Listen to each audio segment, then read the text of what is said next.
वाहिगुरु ऐसी लाल तुझ बिन कौन करे, ऐसी लाल तुझ बिन कौन करे। गरीब निवाज गुसैया मेरा, माथे छत्र तरै, जाकी छोत जगत को लागै। तां पर तू ही टरै, नीचा ऊंच करे मेरा गोबिंद। काहू ते ना डरै, जाकी छोत जगत को लागै। तां पर तू ही टरै, नीचा ऊंच करे मेरा गोबिंद। काहू ते ना डरै, नाम देव कबीर त्रिलोचन, सदना सैन तरै। कह रविदास सुनो रे संतो, हर जियो ते सबे सरै। ऐसी लाल तुझ बिन कौन करे, ऐसी लाल तुझ बिन कौन करे। वाहिगुरु अंतर सुनन बाहर सुनन, तै भवन सुन मसुनंग। चौथे सुनै जो नर जानै, ताको पाप ना पुन्नन। धन धन सतगुरु श्री गुरु नानक देव महाराज जी की ये अमृतमयी सिद्ध गोष्ठ बाणी। आओ आज इसके 51वीं पौड़ी की विचार करिए। सतगुरु जी उपदेश करते हुए कह रहे हैं, अंतर सुनन बाहर सुनन, त्रै भवन सुन मसुनन। जोगी लोग सुन अवस्था वो अवस्था जिहदे विच कि कोई फुरना नहीं उठता, समाधि ला लेंदे सन तो कहते सन कि असी सुन अवस्था विच साडी सुन समाधि लग गई। अर्थात साडे अंदर हुण कोई फुरना नहीं उठता, उसनूं कहते सन सुन समाधि। सतगुरु जी उस शब्द सुन नूं लैके इस तरह सानूं उपदेश करते हैं कि सुन कौन है। सुन सतगुरु जी उपदेश करते हुए कह रहे हैं, सुन वो वाहिगुरु है। वो जो सुन समाज दे विच कई अरबां साल कई खरबां साल जो है वो ਸੁਨ ਸਮਾਧ ਦੇ ਵਿੱਚ ਬੈਠਾ ਰਿਹਾ, ਉਹ ਸੁਨ। ਕਿਉਂਕਿ ਸਤਿਗੁਰੂ ਜੀ ਦਾ ਉਪਦੇਸ਼ ਹੈ, ਅਰਬਦ ਨਰਬਦ ਧੁੰਦੂ ਕਾਰਾ, ਧਰਨ ਨਾ ਗਗਨ ਧਰਨ ਨਾ ਗਗਨਾ ਹੁਕਮ ਅਪਾਰਾ, ਨਾ ਦਿਨ ਰਹਿਣ ਨਾ ਚੰਦ ਨਾ ਸੂਰਜ, ਸੁਨ ਸਮਾਧ ਲਗਾਏਂਦਾ। ਅਰਬਾਂ ਅਰਬ, ਸਤਿਗੁਰੂ ਕਹਿੰਦੇ ਅਰਬ ਵੀ ਨਹੀਂ ਕਿਹਾ ਸਕਦਾ, ਨਾ ਅਰਬਦ, ਕਿ ਅਰਬਾਂ ਵੀ ਨਹੀਂ ਕਿਹਾ ਜਾ ਸਕਦਾ ਕਿ ਅਰਬ ਸਾਲ, ਉਹ ਬੇਅੰਤ ਅਣਗਿਣਤ ਸਾਲ ਉਹ ਸੁਨ ਸਮਾਧੀ ਦੇ ਵਿੱਚ ਬੈਠਾ ਹੋਇਆ ਸੀ। ਉਹ ਵਾਹਿਗੁਰੂ ਸੁਨ ਸਮਾਧ ਦੇ ਵਿੱਚ ਸੀ। ਸੁਨ ਸਮਾਧ ਤੋਂ ਫਿਰ ਉਸਨੇ ਆਪਣਾ ਪਸਾਰਾ ਕੀਤਾ, ਜਿਸ ਨੂੰ ਕਿ ਜਪਜੀ ਸਾਹਿਬ ਵਿੱਚ ਸਤਿਗੁਰੂ ਉਪਦੇਸ਼ ਕਰਦੇ ਹੋਏ ਕਹਿੰਦੇ ਹਨ, ਕੀਤਾ ਪਸਾਓ ਏਕੋ ਪਵਾਓ, ਤਿਸ ਤੇ ਹੋਏ ਲੱਖ ਦਰਿਆਓ। ਉਹ ਸੁਨ ਸਮਾਧ ਤੋਂ ਉਸ ਵਾਹਿਗੁਰੂ ਨੇ ਕੀਤਾ ਪਸਾਓ ਏਕੋ ਪਵਾਓ, ਇੱਕ ਸ਼ਬਦ ਦੇ ਨਾਲ ਇਹ ਸਾਰਾ ਪਸਾਰਾ ਪੈਦਾ ਕੀਤਾ। ਉਸ ਤੋਂ ਇਹ ਸਾਰੇ ਜ਼ਿੰਦਗੀ ਦੇ ਦਰਿਆ, ਸਾਰਾ ਕੁਝ ਹੀ, ਸਾਰੀ ਸ੍ਰਿਸ਼ਟੀ ਪੈਦਾ ਹੋਈ। ਤੋ ਸਤਿਗੁਰੂ ਜੀ ਇੱਥੇ ਉਪਦੇਸ਼ ਕਰਦੇ ਹੋਏ ਕਹਿ ਰਹੇ ਹਨ, ਅੰਤਰ ਸੁਨ ਬਾਹਰ ਸੁਨ। ਉਹ ਵਾਹਿਗੁਰੂ ਜੋ ਹੈ ਉਹ ਸਾਡੇ ਅੰਦਰ ਅਤੇ ਬਾਹਰ, ਅਰਥਾਤ ਉਹ ਗੁਪਤ ਰੂਪ ਵਿੱਚ ਵੀ ਤੇ ਪ੍ਰਗਟ ਰੂਪ ਦੇ ਵਿੱਚ ਵੀ, ਦਿਸਤੇ ਪਦਾਰਥਾਂ ਦੇ ਵਿੱਚ ਵੀ ਤੇ ਅਣਦਿਸਤੇ ਪਦਾਰਥਾਂ ਦੇ ਵਿੱਚ ਵੀ ਉਹ ਸਮਾਇਆ ਹੋਇਆ ਹੈ। ਅੰਤਰ ਸੁਨ ਬਾਹਰ ਸੁਨ, ਤ੍ਰੈ ਭਵਨ ਸੁਨ ਮਸੁਨ। ਅੰਤਰ ਅਤੇ ਬਾਹਰ, ਸਾਡੇ ਅੰਦਰ ਸਰੀਰ ਦੇ ਵਿੱਚ ਅਤੇ ਬਾਹਰ, ਅਤੇ ਸਾਰੇ ਹੀ ਤ੍ਰੈ ਭਵਨ ਦੇ ਵਿੱਚ, ਸਾਰੀ ਹੀ ਸ੍ਰਿਸ਼ਟੀ ਦੇ ਵਿੱਚ ਉਹ ਵਾਹਿਗੁਰੂ ਸਮਾਇਆ ਹੋਇਆ ਹੈ। ਚੌਥੈ ਸੁਨੈ ਜੋ ਨਰ ਜਾਣੈ, ਤਾਂ ਕੋ ਪਾਪ ਨ ਪੁੰਨ। ਚੌਥੈ ਸੁਨੈ, ਚੌਥਾ ਉਹ ਵਾਹਿਗੁਰੂ ਜੋ ਚੌਥੇ ਪਦ ਵਿੱਚ ਹੈ, ਅਰਥਾਤ ਇਹ ਤ੍ਰੈ ਗੁਣ ਜੋ ਹਨ, ਰਜੋ ਸਤੋ ਤਮੋ, ਇਹਨਾਂ ਗੁਣਾਂ ਤੋਂ ਉੱਪਰ ਹੈ। ਉਹ ਤ੍ਰੈ ਗੁਣਾਂ ਤੋਂ ਉੱਪਰ ਹੋ ਕੇ ਚੌਥੇ ਪਦ ਦੇ ਵਿੱਚ ਸਮਾਇਆ ਹੋਇਆ ਹੈ। ਚੌਥਾ ਪਦ ਜਿਸ ਦੇ ਵਿੱਚ ਕਹਿੰਦੇ ਹਨ ਤੁਰੀਆ ਪਦ, ਇਹਨਾਂ ਤਿੰਨਾਂ ਪਦਾਂ ਤੋਂ ਉੱਪਰ ਹੈ। ਇਹਨਾਂ ਤਿੰਨਾਂ ਪਦਾਂ ਤੋਂ ਨਿਰਲੇਪ ਉਹ ਵਾਹਿਗੁਰੂ ਚੌਥੇ ਪਦ ਦੇ ਵਿੱਚ ਸਮਾਇਆ ਹੋਇਆ ਹੈ। ਤੋ ਸਤਿਗੁਰੂ ਜੀ ਉਪਦੇਸ਼ ਕਰਦੇ ਹੋਏ ਕਹਿ ਰਹੇ ਹਨ, ਚੌਥਾ ਪਦ ਅਰਥਾਤ ਇਸ ਦੁਨੀਆ ਤੋਂ ਨਿਰਲੇਪ, ਨਿਰਗੁਣ ਸਰੂਪ।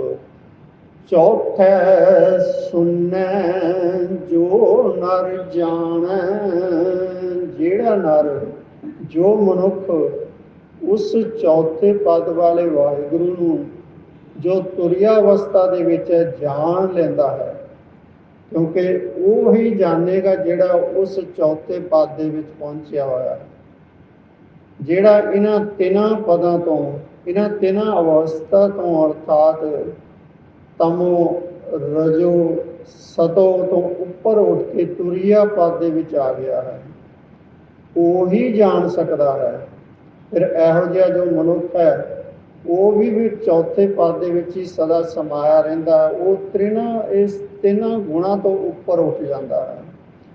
ਚੌਥੇ ਸੁਨੈ ਜੋ ਨਰ ਜਾਣੈ, ਤਾਂ ਕੋ ਪਾਪ ਨਾ ਪੁੰਨ। ਫਿਰ ਉਸ ਨਰ ਨੂੰ ਜੋ ਆਪ ਵੀ ਇਹਨਾਂ ਤਿੰਨਾਂ ਪਦਾਂ ਤੋਂ ਉੱਪਰ ਉੱਠ ਕੇ ਚੌਥੇ ਪਦ ਦੇ ਵਿੱਚ ਸਮਾ ਜਾਂਦਾ ਹੈ, ਤੁਰੀਆ ਅਵਸਥਾ ਵਿੱਚ ਸਮਾ ਜਾਂਦਾ ਹੈ, ਫਿਰ ਉਸ ਨੂੰ ਪਾਪ ਅਤੇ ਪੁੰਨ ਨਹੀਂ ਛੂਹ ਸਕਦੇ, ਕਿਉਂਕਿ ਪਾਪ ਉਸ ਨੂੰ ਕੁਕਰਮਾਂ ਵੱਲ ਨਹੀਂ ਪ੍ਰੇਰਦੇ ਅਤੇ ਪੁੰਨ ਕਰਮ ਵੀ ਉਸ ਦੇ ਅੰਦਰ ਕਿਸੇ ਸਵਰਗ ਦੀ ਲਾਲਸਾ ਨਹੀਂ ਪੈਦਾ ਕਰਦੇ। ਉਹ ਪਾਪ ਪੁੰਨਾਂ ਤੋਂ ਪਰੇ ਹੋ ਜਾਂਦਾ ਹੈ, ਕਿਉਂਕਿ ਉਹ ਵਾਹਿਗੁਰੂ ਦੇ ਨਾਲ ਮਿਲ ਗਿਆ। ਉਹ ਵਾਹਿਗੁਰੂ ਜੋ ਚੌਥੇ ਪਦ ਦੇ ਵਿੱਚ ਹੈ, ਉਸ ਤੁਰੀਆ ਅਵਸਥਾ ਦੇ ਵਿੱਚ ਵੀ ਉਹ ਮਨੁੱਖ ਆ ਗਿਆ, ਰਜੋ ਤਮੋ ਸਤੋ ਤੋਂ ਉੱਪਰ ਉੱਠ ਕੇ ਤੁਰੀਆ ਪਦ ਦੇ ਵਿੱਚ ਸਮਾ ਗਿਆ। ਘਟ ਘਟ ਸੁਨ ਕਾ ਜਾਣੈ ਭੇਓ, ਆਦ ਪੁਰਖ ਨਿਰੰਜਨ ਦੇਓ। ਘਟ ਘਟ ਸੁਨ, ਉਹ ਵਾਹਿਗੁਰੂ ਜੋ ਘਟ ਘਟ ਦੇ ਵਿੱਚ ਸਮਾਇਆ ਹੋਇਆ ਹੈ, ਹਰ ਪਾਸੇ ਉਸ ਦੀ ਜੋਤ ਹੈ। ਉਸਨੇ ਇਹ ਸਾਰਾ ਜਗ ਪੈਦਾ ਕਰਕੇ ਇਸ ਜਗਤ ਦੇ ਵਿੱਚ ਹੀ ਸਮਾਇਆ ਹੋਇਆ ਹੈ, ਕਿਉਂਕਿ ਸਤਿਗੁਰੂ ਜੀ ਦਾ ਉਪਦੇਸ਼ ਹੈ, ਇਹ ਜਗ ਸੱਚੇ ਕੀ ਹੈ ਕੋਠੜੀ, ਇਹ ਜਗ ਸੱਚੇ ਕੀ ਹੈ ਕੋਠੜੀ। ਕੋਠੜੀ ਜਿੱਥੇ ਕਿ ਸੱਚਾ ਵਸਦਾ ਹੈ, ਰਹਿਣ ਦੀ ਜਗ੍ਹਾ। ਇਹ ਜਗ ਸੱਚੇ ਕੀ ਹੈ ਕੋਠੜੀ, ਸੱਚੇ ਕਾ ਵਿੱਚ ਵਾਸ, ਅਤੇ ਸੱਚੇ ਦਾ ਇਸ ਜਗ ਦੇ ਵਿੱਚ ਵਾਸ ਹੈ। ਉਹ ਘਟ ਘਟ ਦੇ ਵਿੱਚ ਸਮਾਇਆ ਹੋਇਆ ਹੈ, ਉਸ ਦੀ ਜੋਤ ਹਰ ਘਟ ਦੇ ਵਿੱਚ ਹੈ। ਸਭ ਹੈ ਘਟ ਰਾਮ ਬੋਲੇ, ਰਾਮਾ ਬੋਲੇ, ਰਾਮ ਬਿਨਾ ਕੋ ਬੋਲੇ ਰੇ। ਸਾਰਿਆਂ ਹੀ ਘਟਾਂ ਦੇ ਵਿੱਚ ਉਹ ਰਾਮ ਵਾਹਿਗੁਰੂ ਹੀ ਬੋਲ ਰਿਹਾ ਹੈ। ਤੋ ਸਤਿਗੁਰੂ ਜੀ ਇੱਥੇ ਉਪਦੇਸ਼ ਕਰਦੇ ਹੋਏ ਸਾਨੂੰ ਕਹਿ ਰਹੇ ਹਨ, ਘਟ ਘਟ ਸੁਨ ਕਾ ਜਾਣੈ ਭੇਓ। ਜੋ ਨਰ ਜੋ ਮਨੁੱਖ ਇਹ ਭੇਦ ਜਾਣ ਲੈਂਦਾ ਹੈ ਕਿ ਉਹ ਘਟ ਘਟ ਦੇ ਵਿੱਚ ਸਮਾਇਆ ਹੋਇਆ ਹੈ, ਪਰ ਘਟ ਘਟ ਦੇ ਵਿੱਚ ਸਮਾ ਕੇ ਫਿਰ ਵੀ ਉਹ ਨਿਰਲੇਪ ਹੀ ਰਹਿੰਦਾ ਹੈ, ਵੱਖਰਾ ਹੀ ਰਹਿੰਦਾ ਹੈ। ਜਿਸ ਤਰ੍ਹਾਂ ਸੋਹਿਲਾ ਸਾਹਿਬ ਦੇ ਵਿੱਚ ਆਪਾਂ ਰੋਜ਼ ਬਾਣੀ ਪੜ੍ਹਦੇ ਹਾਂ, ਸਤਿਗੁਰੂ ਜੀ ਦਾ ਉਸ ਵਿੱਚ ਉਪਦੇਸ਼ ਹੈ, ਸਹਿਸ ਤਵ ਨੈਣ ਨਨ ਨੈਣ ਹੈ ਤੋ ਕੋ, ਸਹਿਸ ਮੂਰਤ ਨਣਾ ਇੱਕ ਤੋਹੀ, ਸਹਿਸ ਪਦ ਬਿਮਲ ਨਨ ਏਕ ਪਦ, ਗੰਧ ਬਿਨ ਸਹਿਸ ਤਵ ਗੰਧ, ਇਵ ਚਲਤ ਮੋਈ। ਕਿ ਉਸ ਦੀਆਂ ਹਜ਼ਾਰਾਂ ਹੀ ਸ਼ਕਲਾਂ ਹਨ, ਪਰ ਇਹ ਕਹੀਏ ਕਿ ਆਹ ਸ਼ਕਲ ਉਸ ਦੀ ਹੈ, ਇਸ ਤਰ੍ਹਾਂ ਨਹੀਂ ਕਿਹਾ ਜਾ ਸਕਦਾ। ਉਸ ਦੀਆਂ ਹਜ਼ਾਰਾਂ ਹੀ ਅੱਖਾਂ ਹਨ, ਕਿਉਂਕਿ ਉਹ ਇਸ ਜੱਗ ਦੇ ਵਿੱਚ ਸਮਾਇਆ ਹੋਇਆ ਹੈ। ਇਹ ਸਾਰੇ ਘਟ ਘਟ ਵਿੱਚ ਸਮਾਇਆ ਹੋਇਆ ਹੈ, ਇਹ ਸਾਰੀਆਂ ਅੱਖਾਂ ਦੇ ਨਾਲ ਉਹ ਹੀ ਦੇਖ ਰਿਹਾ ਹੈ। ਪਰ ਇਹ ਕਹੀਏ ਕਿ ਉਸ ਦੀ ਇਹ ਅੱਖ ਹੈ, ਇਹ ਕਿਹਾ ਨਹੀਂ ਜਾ ਸਕਦਾ। ਇਸੇ ਤਰ੍ਹਾਂ ਇਹ ਸਾਰੀਆਂ ਮੂਰਤਾਂ ਜੋ ਹਨ, ਸਾਰੇ ਸਰੀਰ ਜੋ ਹਨ, ਉਸ ਵਾਹਿਗੁਰੂ ਦੇ ਹੀ ਹਨ। ਪਰ ਇਹ ਕਹਿਣਾ ਕਿ ਇਹ ਸਰੀਰ ਜੋ ਕਿ ਇੱਕ ਸਰੀਰ ਨੂੰ ਕਹਿ ਕੇ ਕਹਿਣਾ ਕਿ ਇਹ ਵਾਹਿਗੁਰੂ ਦਾ, ਇਸ ਤਰ੍ਹਾਂ ਨਹੀਂ ਕਿਹਾ ਜਾ ਸਕਦਾ। ਇਸੇ ਤਰ੍ਹਾਂ ਉਸ ਦੇ ਹਜ਼ਾਰਾਂ ਹੀ ਸੋਹਣੇ ਪੈਰ ਹਨ, ਪਰ ਇਹ ਕਹਿਣਾ ਕਿ ਇਹ ਉਸ ਦਾ ਪੈਰ ਹੈ, ਇਸ ਤਰ੍ਹਾਂ ਨਹੀਂ ਕਿਹਾ ਜਾ ਸਕਦਾ। ਉਸ ਦੇ ਹਜ਼ਾਰਾਂ ਹੀ ਨੱਕ ਹਨ, ਪਰ ਇਹ ਕਹਿਣਾ ਕਿ ਇਹ ਨੱਕ ਉਸ ਦਾ ਹੈ, ਇਸ ਤਰ੍ਹਾਂ ਨਹੀਂ ਕਿਹਾ ਜਾ ਸਕਦਾ। ਸਹਿਸ ਤਵ ਨੈਣ ਨਨ ਨੈਣ ਹੈ ਤੋ ਕੋ, ਸਹਿਸ ਮੂਰਤ ਨਨਾ ਏਕ ਤੋਹੀ, ਸਹਿਸ ਪਦ ਬਿਮਲ ਨਨ ਏਕ ਪਦ, ਗੰਧ ਬਿਨ ਸਹਿਸ ਤਵ ਗੰਧ, ਇਵ ਚਲਤ ਮੋਹੀ। ਸਤਿਗੁਰੂ ਜੀ ਕਹਿ ਰਹੇ ਹਨ ਕਿ ਇਹ ਜੋ ਚਲਤ ਹੈ ਉਸ ਵਾਹਿਗੁਰੂ ਦਾ, ये जो अचरज खेड़ है वाहिगुरु की, इसने सानू मोह लिया है। तो ये सतगुरु जी इत्थे उपदेश करते रहे हैं कि घट घट दे विच वो है, सारियां दे विच वो समाया होया है, पर फिर भी वो निर्लेप है, वो निर्गुण स्वरूप है। घट घट सुन का जान भेओ, जो ये गल समझ लेंदा है कि वो सारे ही शरीरां दे विच समाया होया है, पर फिर भी वो निर्लेप है। आद पुरख निरंजन देओ, क्योंकि उसनूं समझ आ जाती है कि वो वाहिगुरु सारिਆਂ ਵਿੱਚ समाए होने के बावजूद भी निर्लेप है, फिर वो मनुख भी संसार ਦੇ ਵਿੱਚ ਰਹਿੰਦਾ ਹੋਇਆ निर्लेप ਰਹਿੰਦਾ है।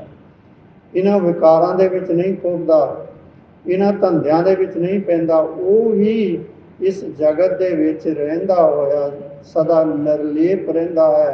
इस करके सतगुरु जी कह रहे हैं कि आद पुरख निरंजन देओ, वो फिर पुरख जो है, जो निर्लेप रहता है, वो वाहिगुरु जो आद है, जो पुरख है, जो सारे पासे समाया हुआ है, जो निरंजन है, जो देव रूप है, देवता रूप है, प्रकाश रूप है, वो फिर वो मनुख जो है उसे दा ही रूप हो जाता है।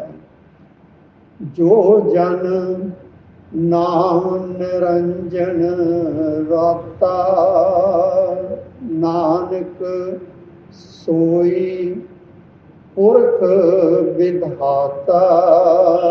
सतगुरु जी उपदेश करते हुए कह रहे हैं कि जो जन नाम निरंजन, जिहड़ा जन निरंजन दे नाम दा मतवाला हो जाता है, जिहड़ा नाम दे विच रंगिया जाता है, जो जन नाम निरंजन राता, जिहड़ा जन नाम दे नाल रंगिया जाता है, जो नाम दे विच मतवाला हो जाता है, नाम दे विच ही मस्त रहिंदा है, सदा उस वाहिगुरु दे नाम दे नाल ही जुड़िया रहिंदा है।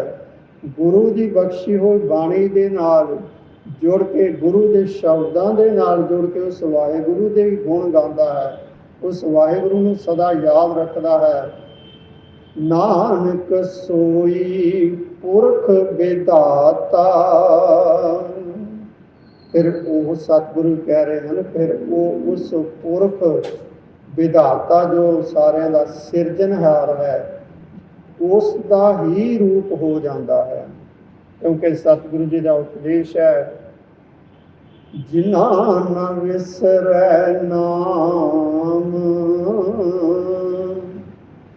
से कनेया, जिन्ना ना विसरै नाम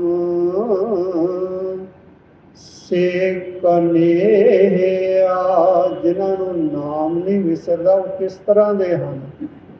सतगुरु जी कह रहे हैं, भेद न जानो मूल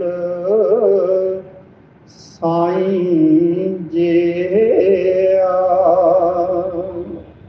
उस साईं नालों बिल्कुल भी उसका भेद ना जानो, वो उस साईं वर्गे ही हो जाते हैं, उस वाहिगुरु वर्गे ही हो जाते हैं, जिन्होंने नाम नहीं विसरदा। जो जन नाम निरंजन राता, नानक सोई पुरख विधाता, जो जन नाम दे विच रंगे जाते हैं, वो फिर उस वाहिगुरु दे, वो जो वाहिगुरु सारे पासे समाया होया है, वो वाहिगुरु जो सारिਆਂ ਨੂੰ पैदा करने वाला है, सिरजनहार है, उसका ही रूप हो जाता है।